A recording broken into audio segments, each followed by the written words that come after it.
विरार पूर्वमधील शिरगावमध्ये श्री द्वारकाधीश मंदिराच्या प्राणप्रतिष्ठा महोत्सवात वचनामृत कार्यक्रम मोठ्या उत्साहात पार पडला। परमपूज्य जगद्गुरू शंकराचार्य स्वामी श्री अविमुक्तेश्वरानंद सरस्वती यांनी भाविकांना अध्यात्म, भक्ती आणि धर्म परंपरेवर प्रेरणादायी मार्गदर्शन केले। याआधी त्यांच्या हस्ते मंदिराच्या द्वार उद्घाटनाचा सोहळा पार पडला होता। कार्यक्रमस्थळी सकाळपासूनच भाविकांची मोठी गर्दी झाली। स्वामी श्रींच्या उपस्थितीने संपूर्ण परिसरात भक्तिमय झालं।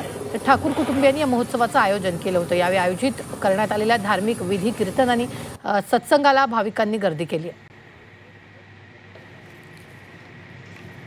द्वारकाधीशाचं दर्शन घ्यायला लोकांना फार लांब जायला लागतं आणि काही जणांना ते परवडत देखील नाही।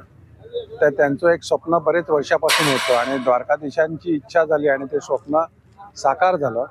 जसंच्या तसं सेम टू सेम ज्या पद्धतीने द्वारकाधीशाचं मंदिर आहे तसं इकडे आज मंदिराची स्थापना झालेली आहे। हे हजारो वर्ष इतिहास जमा कार्य झालेलं आहे आणि आयुष्यभर लोक लक्षात ठेवतील, पिढ्यानपिढ्या लक्षात ठेवतील असं हे देऊळ बनवलेलं आहे। ज्यांना द्वारकेला जायला नाही मिळत, ज्यांना जो खर्च परवडत नाही, ते आता सतत इकडे जत्रा चालूच राहणार आहे।